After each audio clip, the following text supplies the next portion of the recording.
All right, Jeff Zimmerman here with the legendary blow-by-blow announcer from HBO Sports. Had a long career in broadcasting, Hall of Famer, legend, everything you can think of. Jim Lampley, how you doing, Jim? I'm doing all right, Jeff. How are you? I'm doing well, man. And like I told you, I've been excited for this moment. I got your book, as I mentioned, and I want to get into the book here. But before we do, it's been about 7 years since your last broadcast on HBO with Max and Roy.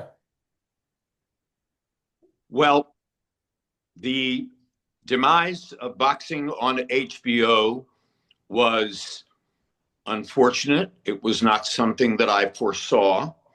Um, I could not have believed that reputedly intelligent executives from a huge company like AT&T would, upon buying HBO, choose to black out a, a much respected and iconic franchise on the channel.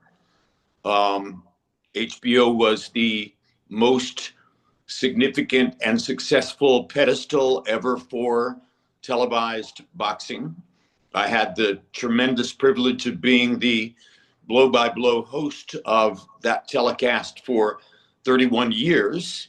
And when the longtime chairman of HBO, Richard Plepler, told me in the summer of 2018 that I should expect that once the deal was finalized, boxing would be going away, I couldn't believe it. I was stunned. Now, as I'm sure you know, I have called some fights since then. I have called some fights for Sheikh Turkey Al Sheikh. I think I called a couple of fights for other franchises, but obviously nothing on the level or within the same quality environment as HBO Boxing. And and I miss it enormously. It was a huge part of my life. It was the most important period in my 50 plus year network television career. And and I just hope that it does not presage what has been predicted for, oh, I don't know, about 100 years now, the death of boxing.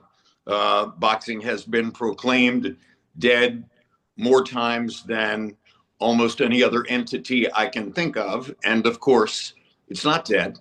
Boxing maintains the same spirited connection with its audience that has always been the case.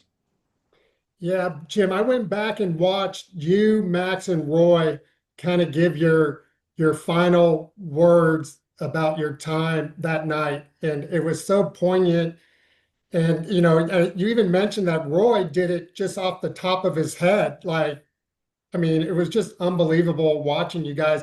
What do you remember from that moment and having to say your final words to the Many audience? times in my career, I complained to executives or friends or people in my personal life that I was ashamed and embarrassed by my inability to control my emotions on the air. And over, people would say to me, "No, no, Jim, you have that wrong. That is part of what your audience knows and expects from you." Um, and so, as we got ready for that farewell that night, the last time we would be together speaking into a camera for HBO Boxing, I knew that I would not be able to control my emotions. I can't remember whether I actually shed tears or sobbed on the air. I always tried very hard to avoid it. I rather suspect that I both shed tears and sobbed that night because the emotions were so overwhelming and so deep. And I just felt this profound sense of loss, not just for me, not just for Max and Roy, but for the audience, for the sport, for the network. You know, who could possibly have decided to end this? And to this day, I don't understand it. We do see fights on other television pedestals. We see the delivery of certain meaningful boxing matches like Canelo versus Crawford to a broad audience. But what we don't see is a continuing franchise of love and respect for the sport and for the fighters that HBO's telecast represented. And I don't want to leave out Showtime. They did it too. And their commentators tried as hard as we did to portray boxing in the sympathetic and loving light that it absolutely deserved. But I do think selfishly that HBO reached more deeply into the heart of the audience and achieved maybe a little bit more in terms of making the sport meaningful on a human level for a lot of different people. Well, I'll speak for all the fans out there, Jim. You guys are missed, no doubt. You guys are missed, and not seeing HBO anymore. Growing up with HBO as a kid in Southern California, let me just say, but let's get into your book. It Happened, A Uniquely Lucky Life in Sports Television. We'll get into the title, It Happened, but like you said, your career has spanned about 50 years in broadcasting. I was one of those kids that watched you take the sidelines for ABC Sports, for college football, not knowing the backstory and you going up against 500 other applicants and being like the last one and having to go through Roone Arledge and the whole history there. But your career is almost the tagline, and I'm going to read this for the fans out there who remember this if they're old enough. Spanning the globe to bring you the constant variety of sports, the thrill of victory and the agony of defeat, the human drama of athletic competition. This is ABC's wide world of sports. Your career at ABC, your whole career has been emblematic almost of that saying with the highs and the lows. Well, the line that you just quoted was written by Jim McKay, who was, of course, the iconic host of ABC's Wide World of Sports for a long period of time. I entered the network at age 25 in 1974 to work on the sideline of the college football games. That was a new programming innovation that was brought about by engineering advances, advances in wireless microphone and camera technology that allowed the network to explore new ways of preventing sports events or presenting sports events. And their first big idea was, oh, we can put a reporter on the sideline of a college football game. And I was one of 432 college age or close to college age students who were interviewed for that gig. And eventually I was the one who came to define it in the first 3 years that I was on the air. And then from there, it made sense to move on to all the crazy wide world events that all the other commentators had all done several times. The log rolling, the wrist wrestling, the motorcycles on ice, the New York State Firemen's Competition. I could go on and on and on. My first one was the Oriental World of Self-Defense. And so I did that apprenticeship for a long period of time and then moved on to other sports, made a lot of my identity from going to the Olympics and wound up, as you know from reading the book, going to 14 Olympics for 3 or 4 different networks, 4 different networks, more Olympics appearances the last time I checked or was told than any other American television broadcaster. So my career was a magical series of gifts, unprecedented, unanticipated. And the great irony of my career is that I had been at ABC Sports for 13 years in 1987 when that network was sold to a station ownership group named Capital Cities. And they replaced Runa Arledge with a new president of the sports division, Dennis Swanson. And Dennis Swanson arrived at ABC Sports with one basic predilection about the division, which was, who is Jim Lampley and how do I get rid of him?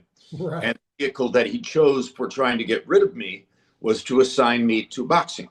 He thought, okay, the audience will never tolerate this spit and polished college kid doing their gritty, down-to-earth sport.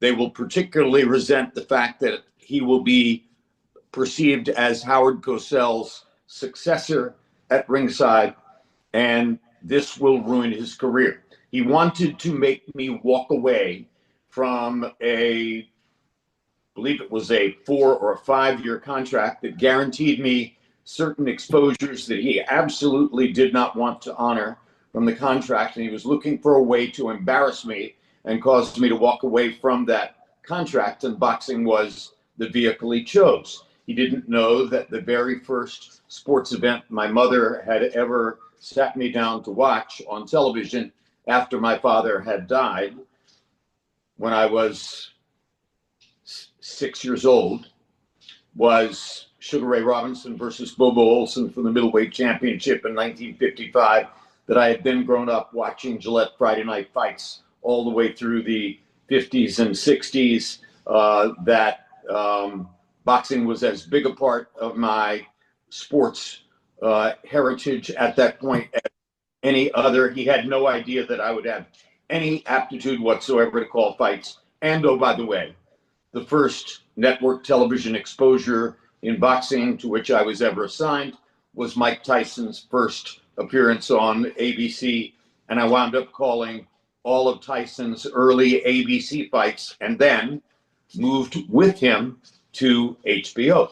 I did no Mike, probably no Jim Lampley at HBO, but because of Mike and because of his preeminence at that time in the sport, when HBO reached out and signed Mike to a massive contract and brought him over off of ABC to HBO, the next idea was, well, Lampley too. Let's get him to come over, which was easy. I was still not appreciated at ABC by that executive, and so I moved on and moved to HBO in 1988, and went on to 31 unforgettable years with that network, covering boxing and Wimbledon tennis. Yeah.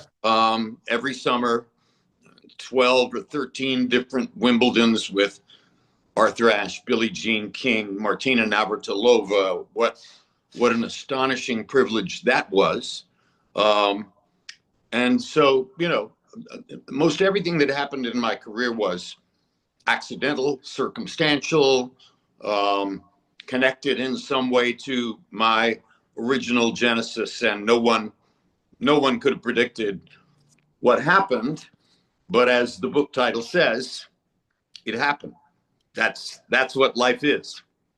Yeah, it was so fascinating, Jim, just watching you for years on HBO, watching you start your career on the sidelines at ABC, and just all the nooks and crannies and things you had to go through politically at the station. And your agent, I mean, how great was he to just like, when you were leaving ABC, to tell you that, hey, you got CBS, you got all these other areas that you can make money.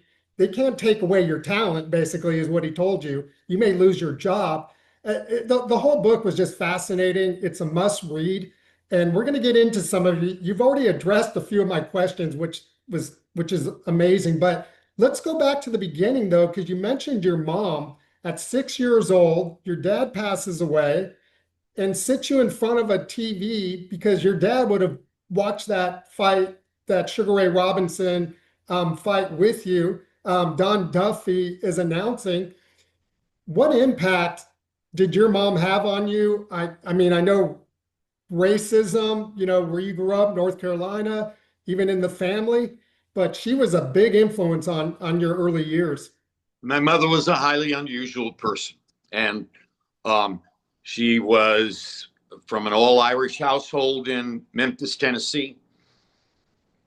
I met her parents, my grandparents on my mother's side. They did not know how to properly pronounce the word Negro. Neither did my paternal grandparents in Hendersonville, North Carolina. So I'll never know where it was that my mother adopted the attitude that, as she used to say to me when I was a child, you will never say these words. You will never express yourself in the way that your grandparents and cousins and uncles do. You will never portray racism in any form whatsoever. You will always espouse your belief in the equal rights of all members of the human race. And this is the one thing I most demand from you as your mother. I have no idea where that came from. I really don't. But she was adamant about it. And looking back, I can't imagine how any white broadcaster entering the sports television business in 1974 could have achieved what I achieved in the 70s, 80s, 90s, into the 21st century if he were a racist. I don't see how that could possibly happen. And so many of my deep friendships and so many of my bonded associations with people in sports, from O.J. Simpson to Emmanuel Stewart, especially Muhammad Ali, who was my number one childhood hero and model. Huge influence of Black Americans in my life, and that continues to this day. I'm very, very proud to say. And again, came from my mother. Yeah. I don't know what put it into her. I don't know how she chose that, but I'm deeply grateful to her and always will be for teaching me the things that she taught me, and for sitting me down in the summer of 1955, one year after my father had died of cancer, and saying, sit here, you're going to watch Sugar Ray Robinson against Bobo Olson for the middleweight championship of the world, because if your father was still alive, this is what he'd be doing, and you'd be doing it with him. And that was the beginning of my genesis into boxing. And then a few years later, 1960, I watched Cassius Clay win the middleweight championship at the Olympic Games in Rome. And he became an instant, overwhelming hero for me. And that leads to my first live prize fight, which was Cassius Clay knocking out Sonny Liston in the 7th round at the Miami Beach Convention Center in 1964.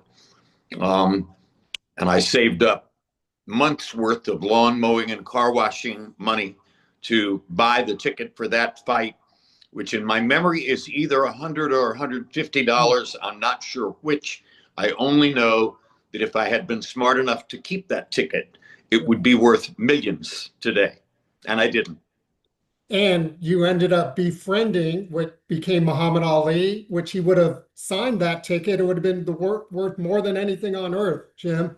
Talk about when you became friendly with him. You're at the Boxing Writers of America's Association Awards with your daughter, and you're the Masters of Ceremony. Talk about what happened there. Well, it was, he was a magnificent human being in every way, shape, and form. And a very dear friend of mine, who's a really close friend to this day, Tom Hauser, was his chief biographer at that time in the 70s and 80s, particularly in the 80s, when I was getting involved in boxing. Hauser was writing books about Ali. And I was chosen to be the master of ceremonies of the United States Boxing Writers Association dinner at Trump's Hotel on 34th Street in Manhattan, just below Grand Central Station. And on that day, Hauser's biography of Ali was being distributed to everybody at the banquet, and Ali was there to sign autographs. Spent the whole day autographing books, and then had to make a speech later that night at the end of a long award ceremony. He was already afflicted with Parkinson's. He was already experiencing symptoms. And I had moved to Los Angeles after a divorce. My number one daughter, beloved Brooke Lampley, was with me at the luncheon. And I wound up having to go out and run some errands in Manhattan in the middle of the day. And I needed the speed and freedom to do that as rapidly as possible. And Brooke and I were in the green room. And I looked around the green room and said, is there anybody here who can watch over my daughter, help to entertain her while I go out and run these errands? And instantly, Ali stuck up his hand and said, give her to me. I want to do that. And so I took her over and I put her in a chair next to him, and I gathered some stuff. And as I was walking out of the room, I looked back over my shoulder, and card tricks, magic tricks, silverware tricks, things of that nature were already underway. And I could see that he had her attention, and she was somewhat transfixed by all that. And then that evening, she was seated on the dais with me. And as the evening got long and the speeches were too long, etc., I could see that she was getting a little bit tired and fractious. And Ali looked up at me from the audience and said, give her to me. And he came up, sat on the dais with her, and once again, magic tricks, card tricks, etc., etc. The two of them sat there next to me on the dais while the rest of the award dinner took place. And at the end of the evening, we were riding up Madison Avenue in a cab to take her back to her mother's apartment at 88th Street and Madison Avenue. And she looked over at me in the back of that cab in the dark and said, Dad, who was that guy? And I said, well, you'll grow up and you'll learn all about him. And it's a huge story. And it's a story that affects my life in a very deep and meaningful way. And I think now it will similarly affect you. And the last thing I'll leave with you before you go to sleep tonight is he's the most famous man in the world. And no one can dispute it. There's no logical argument. She said, you mean I just spent all those hours with the most famous man in the world? I said, yes, you did. And now you are his friend, and he will not forget. Now, that leads to several years later, when I flew to London. Her mother had taken her away to London. I flew to London for her graduation at the American School of London. There were 66 graduates, and each graduate had been asked to provide for the graduation program a line or a couplet of poetry to define them in the graduation program. And there were 66 pages because there were 66 graduates.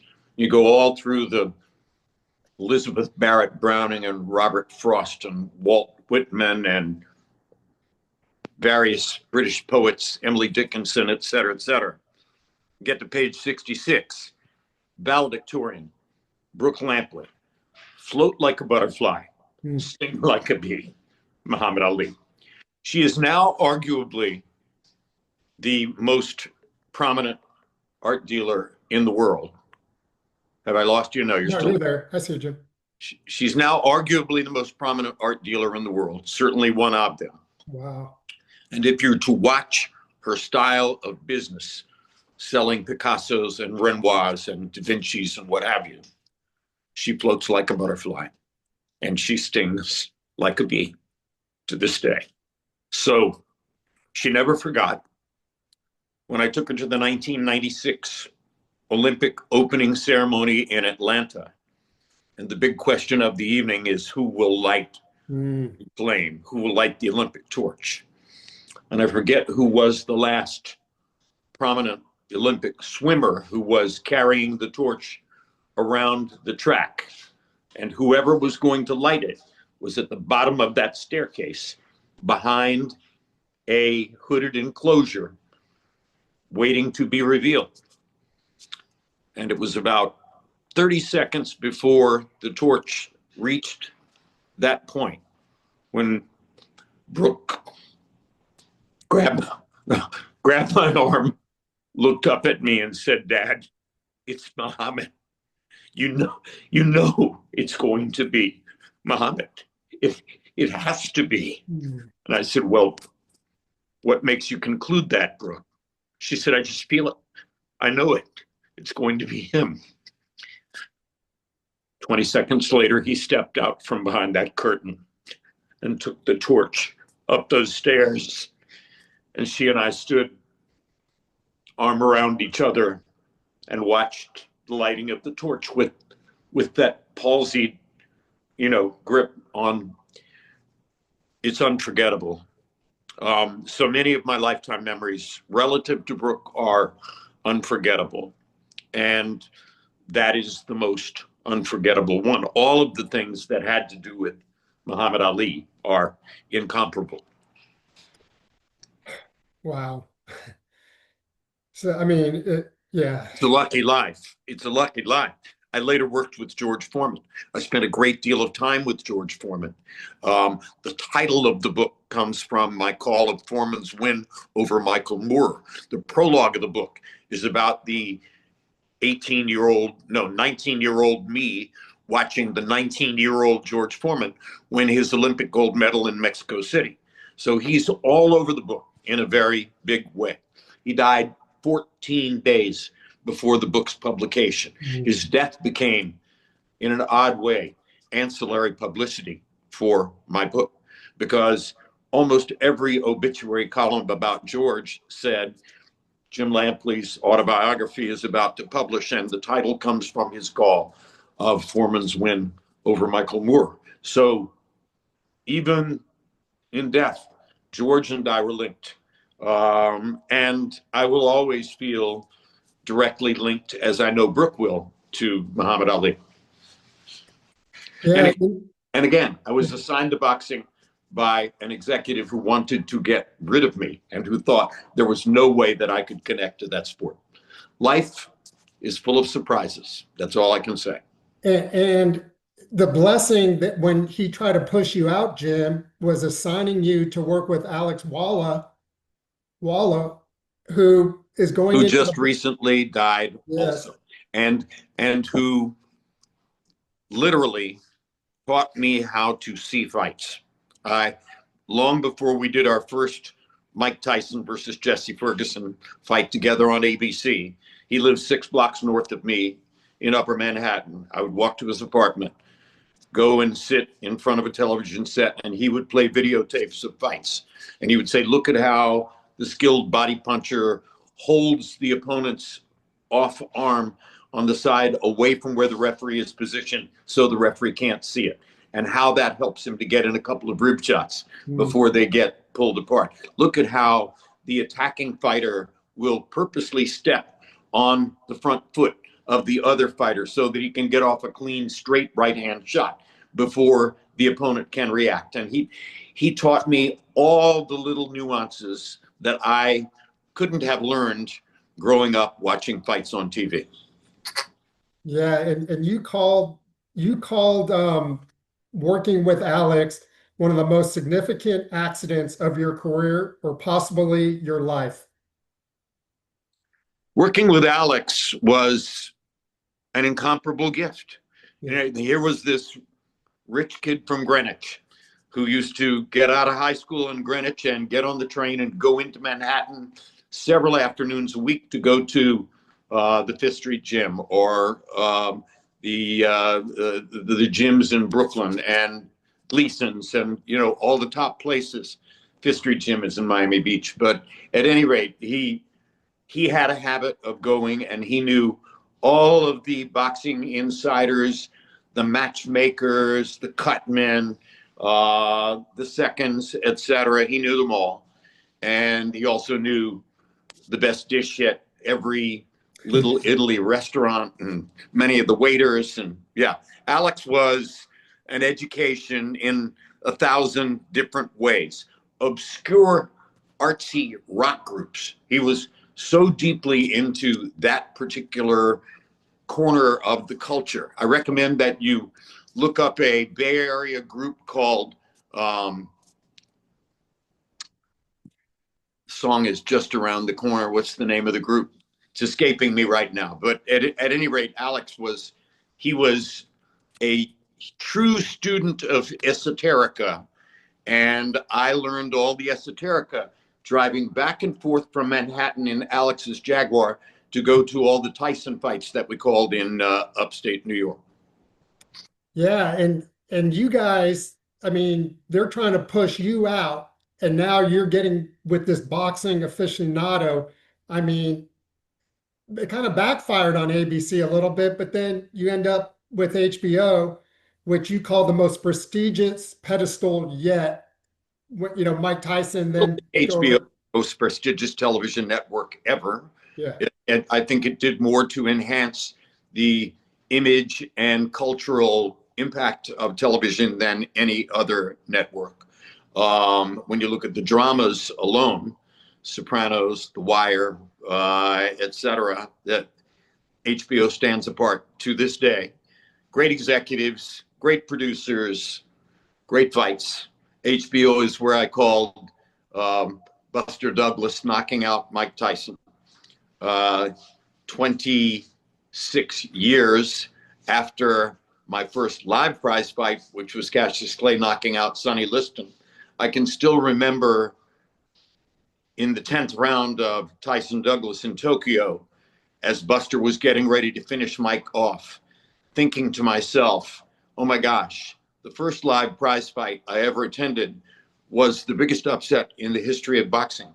And now here I am at ringside, thousands of miles away in a foreign country, calling the fight which will succeed it in boxing lore as the biggest upset in the history of boxing.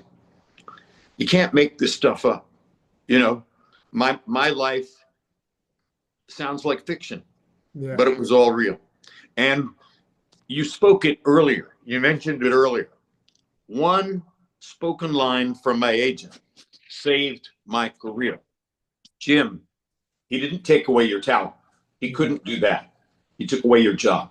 right. There will be other jobs. And that turned out to be the truth. That was in every way correct. When at the moment when Dennis Swanson got rid of me at ABC Sports, I could never have dreamed that a few months later I'd be calling fights on HBO.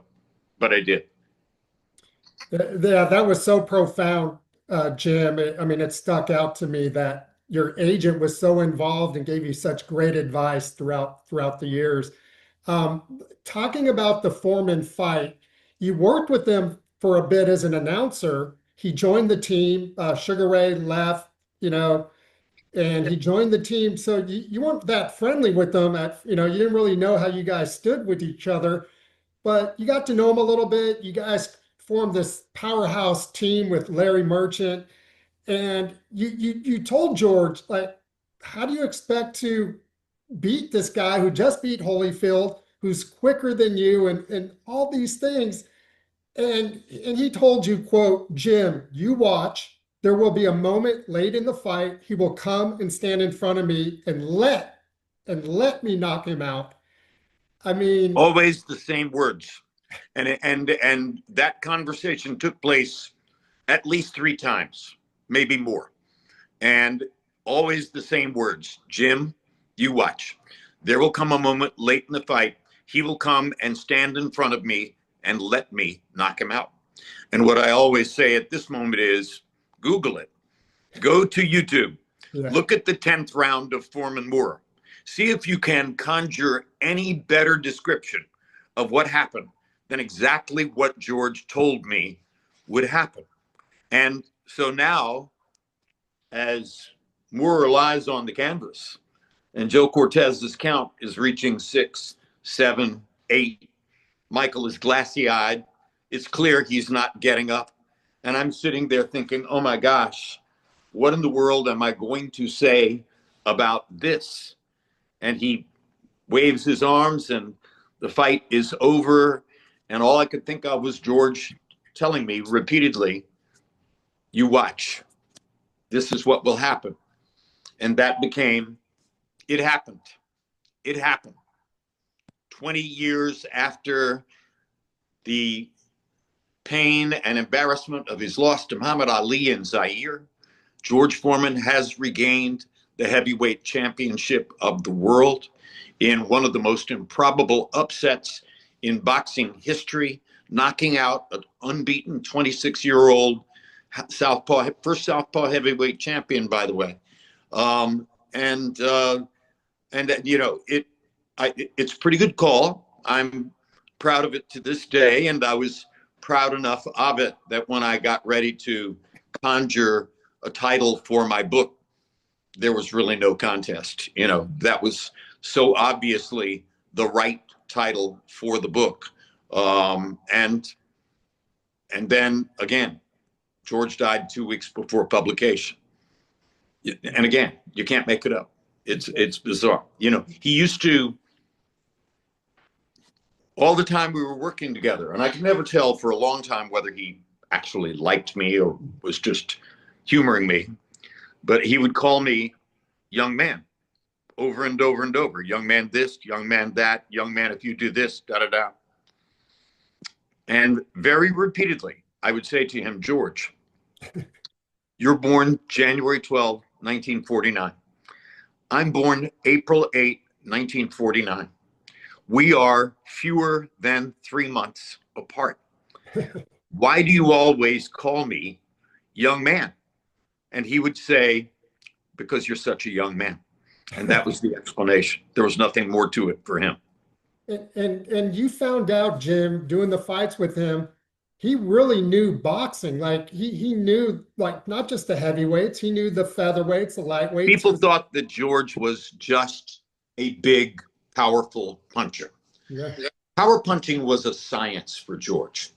And I began to learn all the things that he had thought about and designed and knew about power punching one time early on in our genesis together. And I said, George, show me how you throw your jab. And he said, which one? I said, what do you mean? He said, I have 4. There was the upshoot jab. There was a slightly hooking jab. There was the straight jab to the chin. I forget the body jab, etc. They were all thrown with a different motion and a slightly different arm angle. And so, you know, he had figured all this out from an engineering design point of view.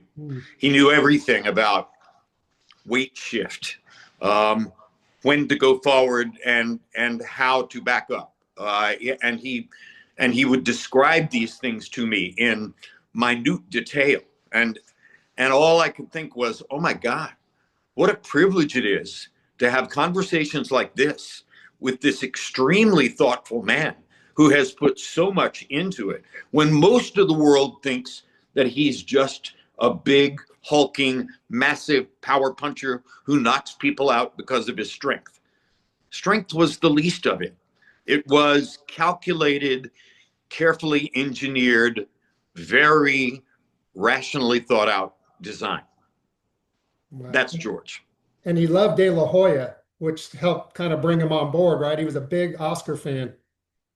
He loved Oscar. And he loved Oscar because he loved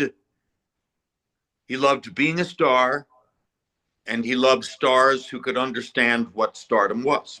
And he saw that Oscar had an instinct for stardom. He had been born to it, that face.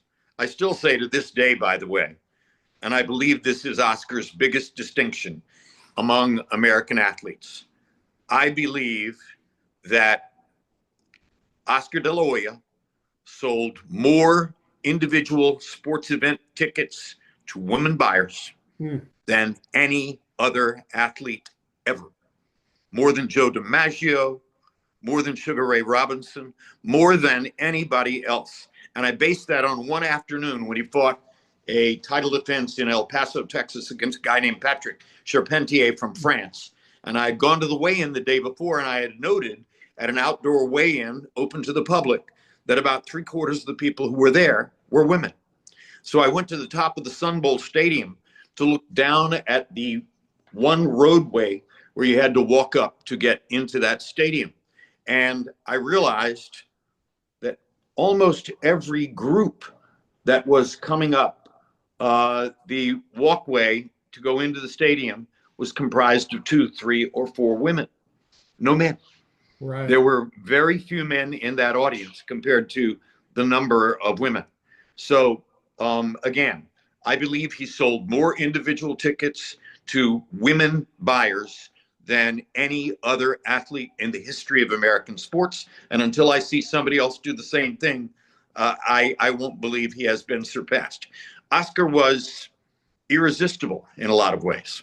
And part of the irresistible element was he was a mama's boy. And he was both secure and insecure in the way that mama's boys were. I became his television biographer. What was fitting about that? My father died when I was 5 years old. I was raised by my mother and my grandmother. The book covers all that. So I knew his experience inside out. And it helped me to understand what made him tick. And over time, it helped him to understand that I knew what made him tick. And it made me his preferred fight caller. You know, you mentioned that fight in El Paso, Jim. I live in Dallas, been here 25 years, but from California. Became really good friends with Lester Bedford, who put that whole site together. You probably have known Lester forever as well. And he told me that he didn't even put Patrick on the poster. It was just Oscar. You know, he didn't, it was just Oscar because of the women. And I was also at the Dallas American Airlines Center when he was fighting Mayweather. My wife, Hispanic, her sister, Hispanic. The plaza was filled a couple miles deep of all Hispanic women, Jim. Nobody was there for Mayweather. Everyone, it was mostly women, was there for Oscar. Oscar had unique appeal for women. Oscar had unique affinities for women. They recognized it. Andy was handsome in a way that most fighters are not handsome, even up to a point pretty. And anyone who appreciates anything about sports could see that left hook was so natural, such a natural extension of his personality, that whatever he had been taught in the gym, whatever craft he had learned about boxing, he didn't have to learn the left hook. That came, I used to say it in almost every telecast, that hook came out of the cradle, born with it. And it was, you know, that was his defining punch. Every fighter has a defining punch. Oscar's left hook was colossal. The balance, the timing, the delivery, etc. And it was a perfect metaphor for his life and his attachment to women. Yeah. Wow. These stories are unbelievable, Jim. I appreciate this. And I want to ask you, and I want to get into some current stuff, but going back to the book, I was so enthralled with the book. You lost your great friend, Emmanuel Stewart. You mentioned him earlier, but you guys were super close. Just talk about your relationship and just I know you think about him every day. I always tell the story. I was assigned to boxing in 1987 at ABC Sports. Before I went to HBO, sometime early 88, I think it was, I went to Detroit for the first time for Thomas Hearns versus Dennis Andries for the light heavyweight championship of the world. I was excited for a lot of things. I'd never spent much time in Detroit other than as a way station on the way to Ann Arbor or Lansing. I had never met Emmanuel, and I was looking forward to that part of it. I was looking forward to my first live exposure to the electrically exciting Tommy Hearns. And fight was on a Saturday afternoon. I arrived Thursday night at about 8 or 8:15. Walked into baggage claim at the airport and started looking around for a driver with a sign that would have my name on it. Right. And this slightly shorter, well-dressed black man walked up and said, "Hey, Jimbo." He knew my childhood nickname. I don't know how. "Hey, Jimbo, welcome to Detroit." And I recognized him. I said, "Emmanuel, what are you doing here?" He said, "I sent your driver home. I wanted you to be welcomed to my city in the right way. I want to take you to dinner. Then I'll drop you off at the hotel if you have time for that." Oh, yes, absolutely. I have time for that. We bonded that night. He played some rhythm and blues on the radio in the car. I was a huge rhythm and blues freak, not just Motown, but Southern rhythm and blues too. He knew all that stuff. And from that point forward, we were friends. And then when he came to work on the telecast, we were shoulder to shoulder, elbow to elbow, arm in arm all the time. And he became my closest male adult friend ever. And I had a wedding in 2012. Emmanuel's girlfriend, Anita Ruiz, came to me later that night and said, "I'm going to have to take Emmanuel out of here. We're having a wonderful time, but he's really not feeling well. He has some stomach pains. I need to take him to see a doctor." He went into oncology 4 or 5 days later. None of us ever saw him again. Not me, not Buffer, not any of the people who were there that night. And he died on October 25, 2012. I'll never forget going to that first fight, Thomas Hearns, Dennis Andries in Detroit. Aretha Franklin sang the national anthem, and she had a plan. She had an urge to do something, and there was a guy named Stan Isaacs who was a sports columnist for Newsday on Long Island who used to time national anthems at sports events. And at that moment, the record was Marvin Gaye's famous national anthem at the Pontiac Silverdome at the NBA All-Star Game, and Marvin had gone 2 minutes, 41 seconds with the national anthem, all-time longest.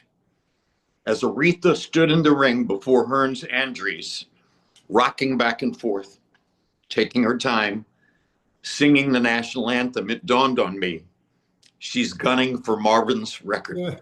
She wants to go longer than Marvin. And of course, every flourish, every filigree that she could bring to it was there. And at the end of the day, it was 2 minutes, 48 seconds, longest national anthem ever.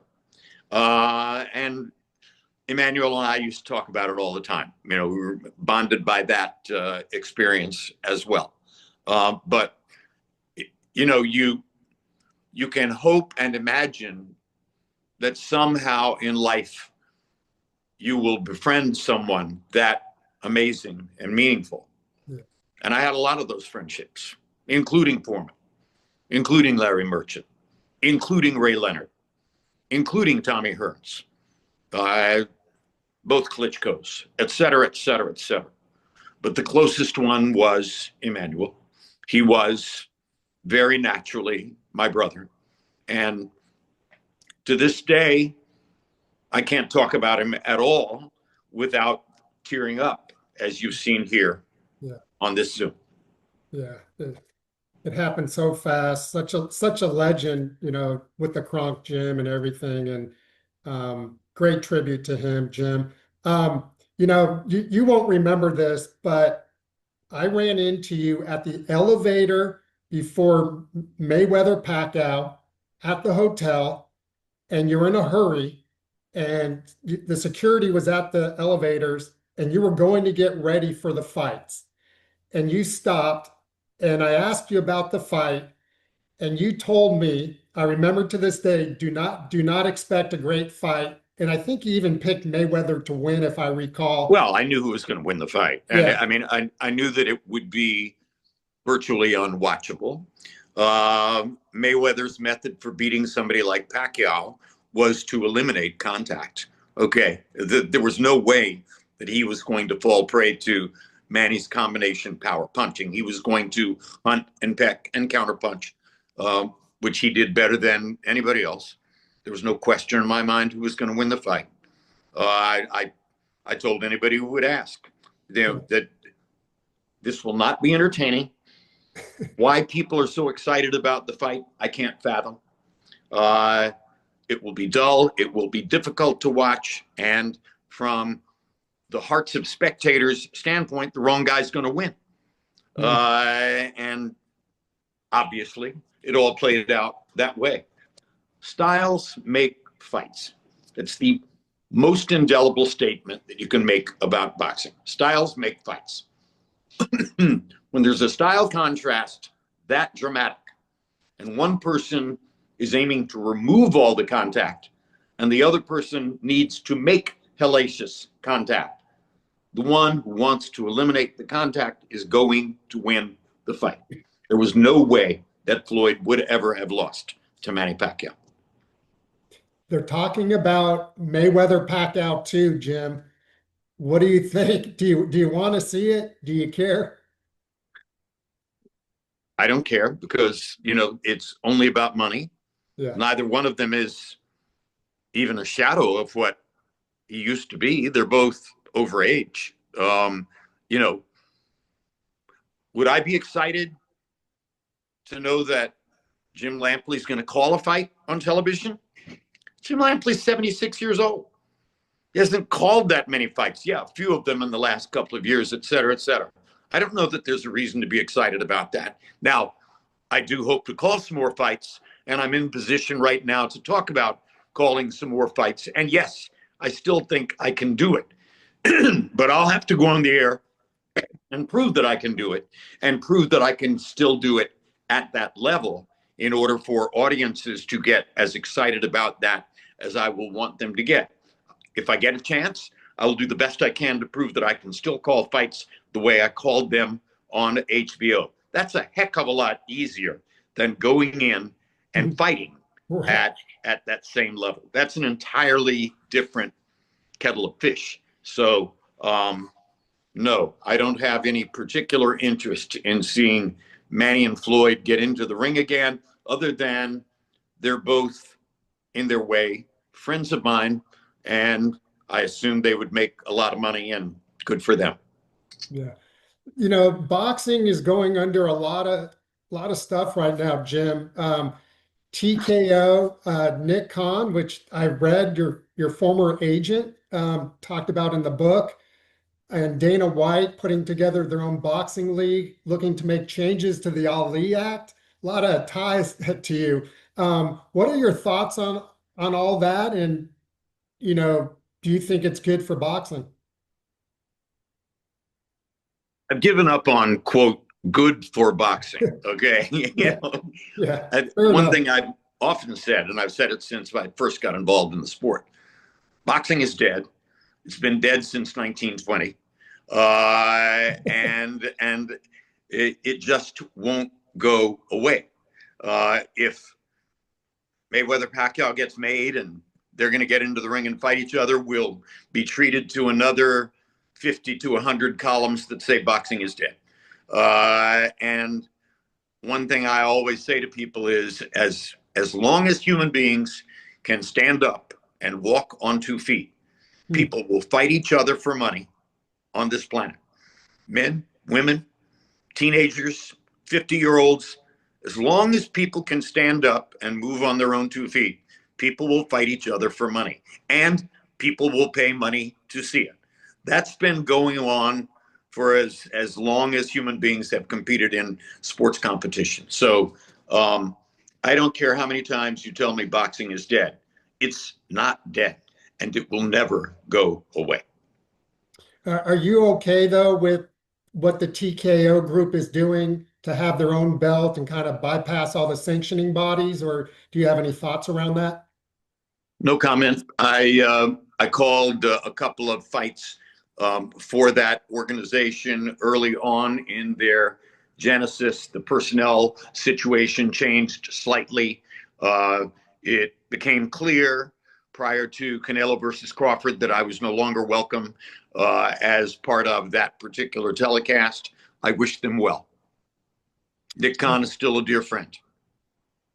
Fair enough. You mentioned Crawford. Yeah, I think everybody was hoping to see you on that fight. But what about Crawford, Jim, shunning the WBC and refusing to pay the $300,000 sanctioning fees? He got his title stripped. Any thoughts around that? Well, Terrence has been estimated from the beginning. Okay. You could go back to his amateur career and look at how he was disrespected even then while accomplishing very meaningful things. Terrence might not have ever gotten into or near the spotlight if Top Rank hadn't been at loose ends trying to figure out an opponent for a supposed rising star named Bradis Prescott on the undercard of a pay-per-view that I was doing in Las Vegas. Timothy Bradley had sparred with Crawford in a training camp in Southern California. And he told the matchmakers, the great matchmakers at Top Rank, put Crawford in with Bradis Prescott. I think he'll beat him. No way Crawford's going to beat Bradis Prescott. Bradis Prescott's supposed to be a big star. Crawford took Prescott apart. And that was the beginning.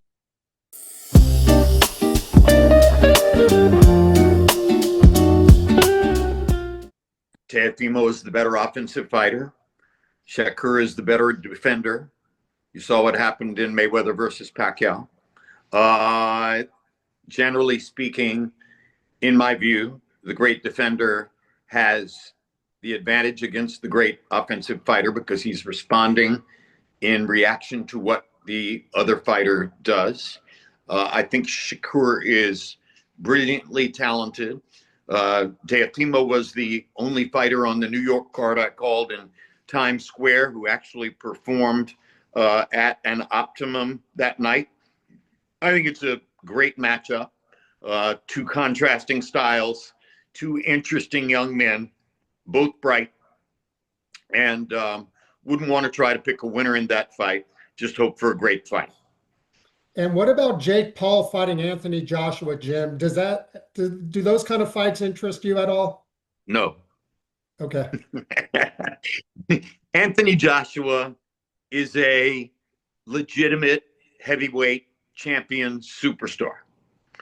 Jake Paul is the product of one of the most distorted and over-influential phenomena of our time, which is social media. I don't do social media. I do meaningful media. So Anthony Joshua is meaningful boxing. Jake Paul is, to me, meaningless. And, you know, if Joshua were at his peak, do you think that Jake Paul would be fighting him? I don't think so. Yeah. I don't see him going after Usyk, right? So at the end of the day, this is contrived. What else has social media given us? A president who wants to destroy democracy. I don't want to destroy democracy.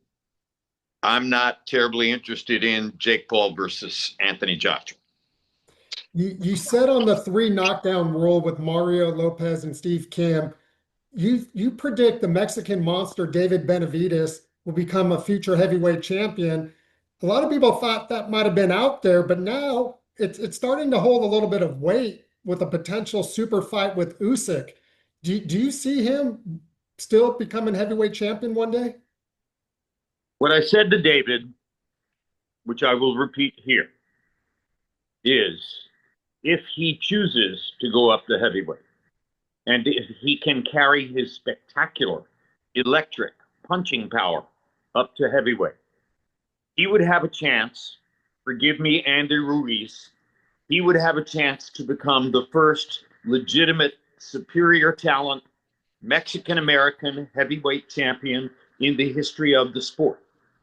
And I believe that particular commodity, a true superstar Mexican American heavyweight champion, might be the most highly compensated athlete on the planet.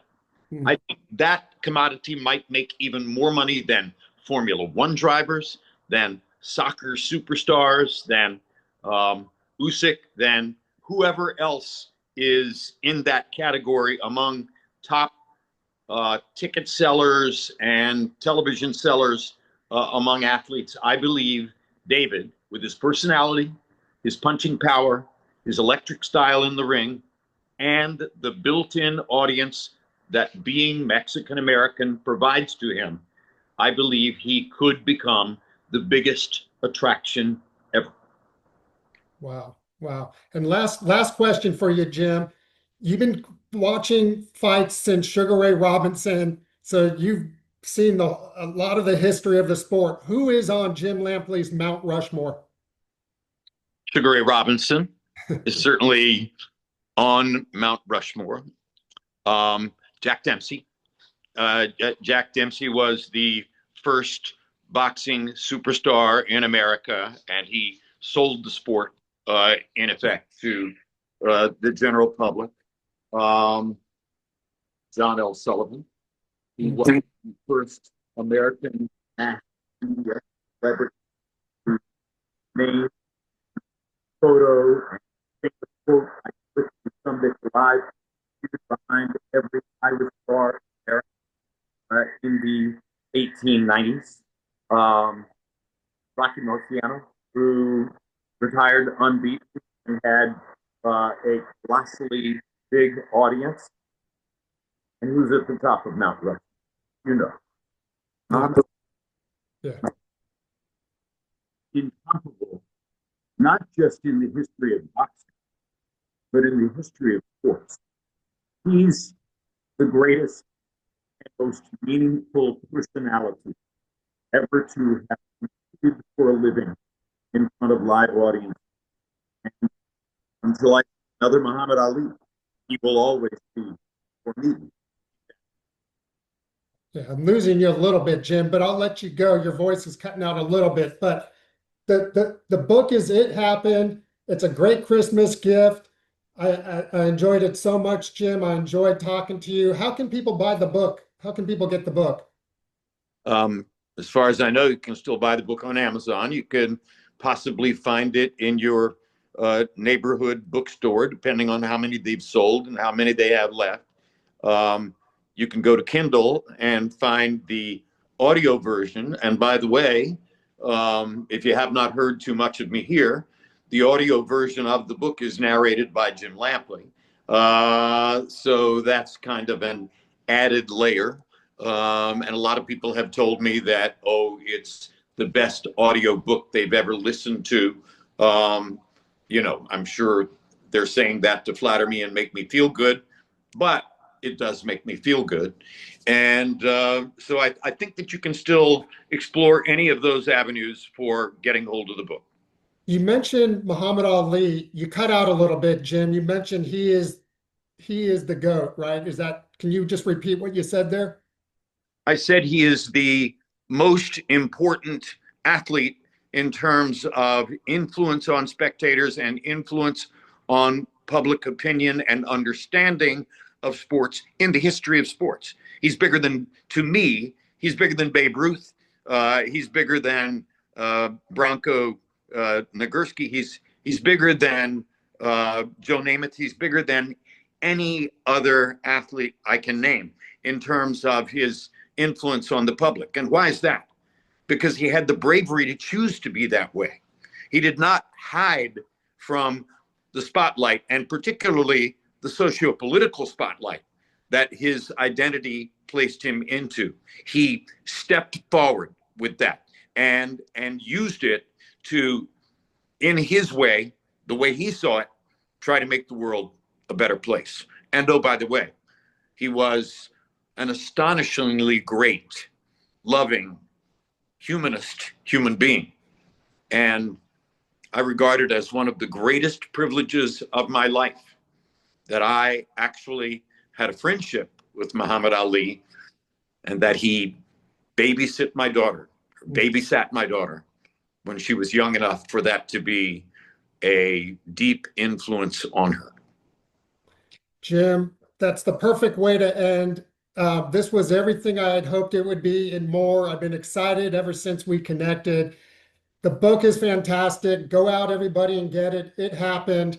I hope we can do this again down the road. I hope to see you calling fights. It sounds like you got some fights lined up here that you may announce. I hope to call fights again. That's all I can say. Okay, well, the fans hope so too. And thank you for everything, Jim. Thanks for all the years, and best of luck, and we'll talk soon. Thank you. Appreciate it, Jeff. Thank Talk you, to you sir. later. Bye-bye.